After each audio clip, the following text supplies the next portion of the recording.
On est en direct du congrès Première Ligne en santé édition 2025. On a un nouvel épisode de ce podcast, les leaders de PLS qui débute avec nul autre que Annie Kim Gilbert. Bonjour. Bonjour Christine. C'est un Merci. plaisir pour moi d'être ici. Merci de l'invitation. Merci à toi d'être avec nous.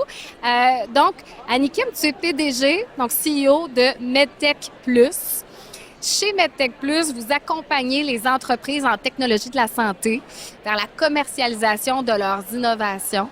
Vous accélérez la croissance économique et vous contribuez à améliorer la santé et la santé, évidemment, de la population. Première question, innover en santé, c'est pas seulement important, on le sait, c'est primordial. Pourquoi, en fait, pouvez-vous nous donner un aperçu de ce que ça représente, de ce que vous faites chez MedTech Plus, le genre d'innovation que vous créez? Oui, absolument. Bien, vous l'avez mentionné, Christine, c'est primordial. On en fait notre mission, puis on se voit un peu comme un catalyseur d'innovation en santé. Puis pourquoi je dis ça? C'est parce que on joue le rôle de trait d'union entre différents acteurs qui, eux, portent l'innovation. Donc, les entrepreneurs qui ont souvent des nouvelles solutions, mais aussi le réseau de la santé et des évaluateurs et même le volet académique qui viennent ajouter leur grain de sel, leur expertise à ces innovateurs-là. Donc, c'est vraiment je dirais, de la recherche collaborative qu'on fait. Donc, ça peut être dans plusieurs domaines parce que ce qu'on fait, nous, c'est on accompagne, on finance et on fait du maillage entre ces acteurs-là. OK. Donc, ça peut être en intelligence artificielle, ça peut être en santé numérique, ça peut être du volet plus orthèse, prothèse, qu'on appelle le deep tech en mauvais français. Ouais. Donc, on n'a pas vraiment de verticale principale, mais l'objectif, c'est vraiment d'améliorer la prestation de soins et services, soit pour le bénéficiaire ultime ou bien pour le professionnel de la santé qui, au jour le jour, offre des soins et services. Et en a besoin, donc. Absolument. Est-ce que c'est difficile d'amener cette innovation, de la faire adopter finalement? C'est certainement pas facile. Il y a des défis, mais il y a aussi beaucoup de talent. Beaucoup de gens passionnés qui veulent faire une différence. Puis je pense que dans leur quotidien, l'innovation est ce qui vient mettre un petit peu de soleil. Donc, ils sont très ouverts à la collaboration, très ouverts à faire autrement, malgré leur quotidien qui vient un petit peu là, agrémenter leur journée. Mais le peuple québécois est très collaborateur. Bien, Donc, c'est ce que j'allais demander. Donc, au Québec, on est ouvert à l'innovation. on est ouvert et on est prêt. Et on y va, je pense, plus rapidement qu'on y est jamais allé. Puis je pense que c'est important de savoir pourquoi on est prêt maintenant. Puis être prêt maintenant, je pense que ça se décline en 3 volets. D'abord, on a des innovateurs qui ont des solutions qui deviennent de plus en plus matures. Donc, le volet technologique est de plus en plus prêt. Oui. Au niveau du ministère, comme dans les établissements, il y a maintenant des structures pour accompagner l'innovation. Par exemple, le bureau d'innovation du ministère de la Santé et des Services sociaux, ça n'existait pas il y a 10 ans. Donc, il y a quand même des gens qui s'en occupent. Il y a un réseau des répondants d'innovation dans les établissements du réseau de la santé aussi. Donc, il y a plusieurs établissements qui ont en même temps un petit bureau financé, soit par le ministère de l'Économie, de l'Innovation, de l'Énergie ou autres organisations. Il y a aussi des regroupements sectoriels de recherche industrielle comme MedTech Plus, dont la mission est d'accompagner l'innovation. Donc, on a des structures. Il y a énormément qui se fait, en fait. Exactement. Ouais. Donc, il y a des structures, il y a des innovations matures, il y a des structures et je pense qu'on commence aussi à travailler s'apercevoir qu'on doit vraiment travailler sur le volet gestion du changement et donc la culture au sein des établissements. Une culture plus innovation, entrepreneuriat. C'est quoi la plus grande force ici, qu'on voit peut-être moins ailleurs? Bien, d'abord, si on parle du Québec, le personnel hautement qualifié, c'est extraordinaire ce qu'on a et ce qu'on génère. Ce matin, l'Université du Québec a annoncé une nouvelle faculté de médecine pour former des nouveaux médecins. On en avait déjà 4. Il y a 11 écoles de génie au Québec. Donc, le personnel hautement qualifié, c'est extraordinaire ce qu'on a comme ressources humaines. Ça, c'est le premier volet.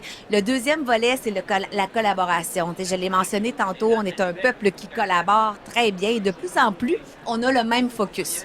Le focus, c'est quoi? peut l'appeler comme on veut, mais c'est le bénéficiaire ultime. Oui. C'est ton public cible, si tu veux, ou ton patient, ton usager, ton professionnel de la santé. Donc, ça, c'est extraordinaire qu'on soit capable d'aussi bien collaborer. Et je dirais aussi qu'il y a des leviers financiers. Peut-être pas pour toute la chaîne de l'entrepreneuriat, mais on a quand même des subventions de recherche avec les FRQ, par exemple, les fonds de recherche du Québec. Il y a quand même plusieurs subventions. Medtech Plus a annoncé un programme ce matin. Donc, on a quand même une structure des gens et des leviers financiers pour faire avancer les choses. C'est pour ça que je dis qu'on est prêt. Cette force-là, puis on le voit, je pense, aussi dans un événement comme le Congrès Première Ligne en santé.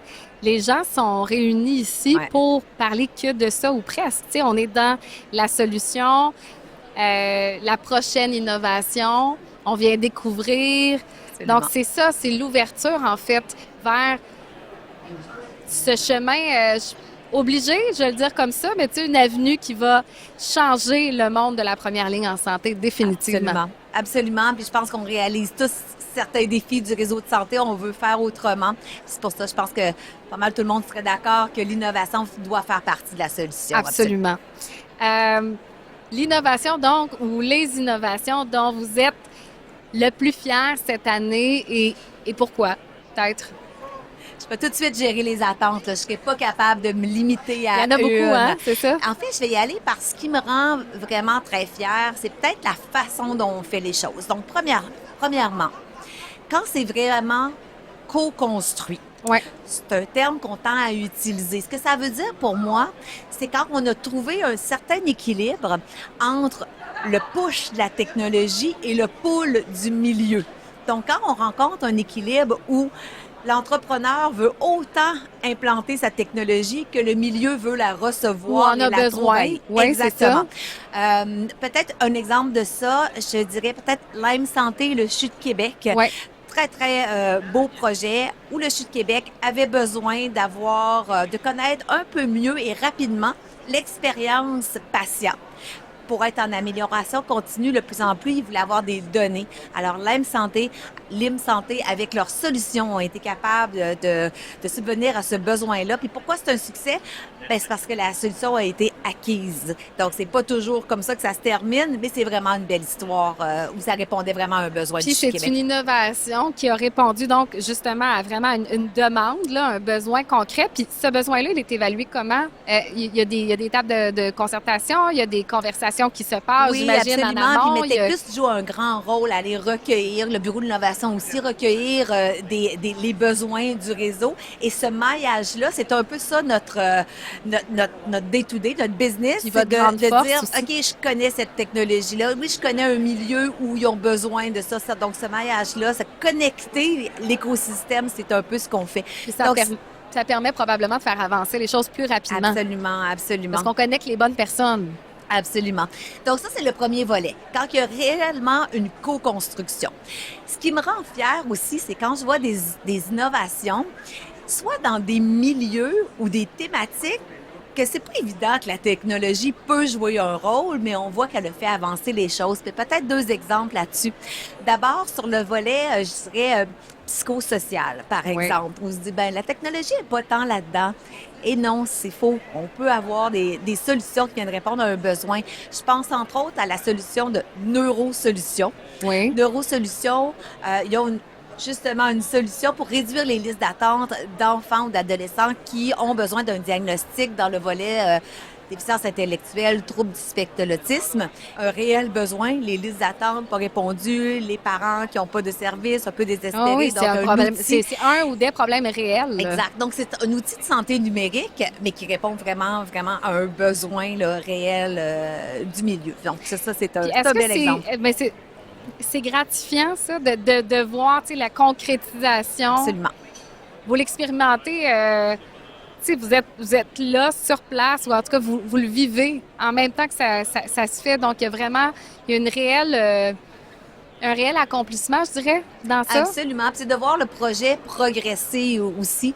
T'sais, un autre projet qui était vraiment intéressant parce qu'on dit je suis pas sûre, soutien à domicile, personnes âgées, maison des aînés, on a-tu besoin de technologie? Bien oui. Bien sûr. Eugéria.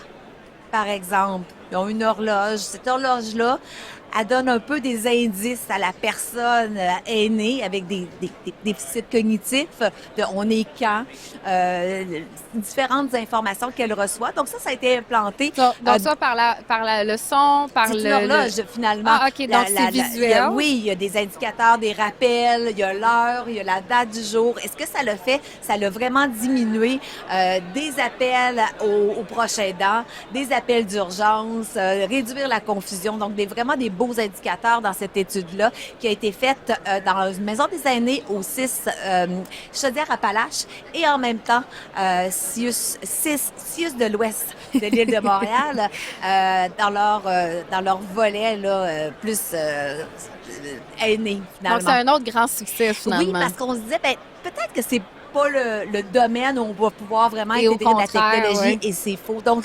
prouver ce qui est pas évident, finalement, pour moi, d'intégrer la technologie où on s'y attendait pas, c'est gratifiant. Ah oui, puis toutes les applications qu'elle peut nous permettre, puis tout ce qu'on peut aller chercher pour nous permettre de prendre mieux soin des gens de la meilleure façon, puis passer plus de temps avec les patients aussi. Je pense que ça, c'est important. Absolument, absolument.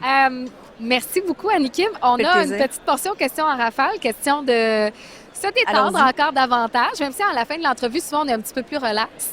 Donc, question plus personnelle, vos vacances de rêve, à la mer ou en montagne? Toujours à la mer, sans exception. Ah oui, hein? Gros soleil, lunettes, OK. Donc, on se fait bronzer. Faut que ce soit turquoise avec un gros soleil. Et il y a du sable, puis il y a le... Bon, voilà. Parfait. En quelques mots, le meilleur conseil que vous ayez reçu un des meilleurs conseils que vous ayez reçu de votre vie? En fait, un des meilleurs conseils, c'est une bonne question, mais c'est peut-être un peu de me faire redéfinir c'est quoi une erreur. Je pense que l'erreur, c'est de ne pas avoir essayé. C'est la plus grande erreur qu'on peut faire. Puis ça m'a fait beaucoup réfléchir puis avancer un peu autrement. Ouais. Peut-être prendre parfois la stratégie des petits pas pour faire avancer des choses quand que toute mon histoire ou le projet n'était pas tout ficelé. Mais de ne pas essayer, de lâcher prise, de ne pas être persévérant. On m'a toujours dit que c'était une erreur. Puis je l'ai mis en application puis je pense que c'est vrai. Donc, autant personnel, professionnel, pas de regret. C'est ça, on veut pas de regret. Exactement. On va de l'avant, de la façon qu'on veut, puis on teste notre environnement comme ça. La qualité que vous admirez le plus chez les autres? Ah oui, hein? J'aime des personnes intègres. J'aime vraiment, là, quand les babines suivent les bottines, pour moi, ça fait que c'est quelqu'un que je peux mettre ma confiance. Fait que ces gens-là, l'intégrité est très importante. Donc, ça entre dans vos valeurs? Absolument. Absolument. Pour vous ressourcer, sport ou lecture ou autre chose? Ça peut être de la musique, définitivement. Ça peut être... OK. Le sport est lequel? Ah, je vais aller courir. OK. Jouer au tennis si les conditions le permettent. OK. Yoga chaud. Mais je vais bouger plutôt que lire. OK. On est pareil là-dessus. Et dernière question, votre plus grande passion en dehors du boulot? On a parlé de sport, peut-être que c'est dans ces eaux-là, mais sinon, est-ce qu'il y a autre chose qu'on ne sait pas de vous? Bien évidemment, ma famille. Là, je dirais ma famille élargie. J'adore les chats. Là. C'est un peu démesuré. Oui. Alors, ma famille qui inclut ma famille les animaux. Ouais. OK. J'adore mes chats. C'est une passion pour moi. Absolument. Absolument. De qui vous ennuyez-vous le plus en ce moment? Zippy et Saphir. Merci beaucoup. C'était extrêmement sympathique. Absolument. Annie Kim Gilbert, merci beaucoup. Merci. Merci. À bientôt.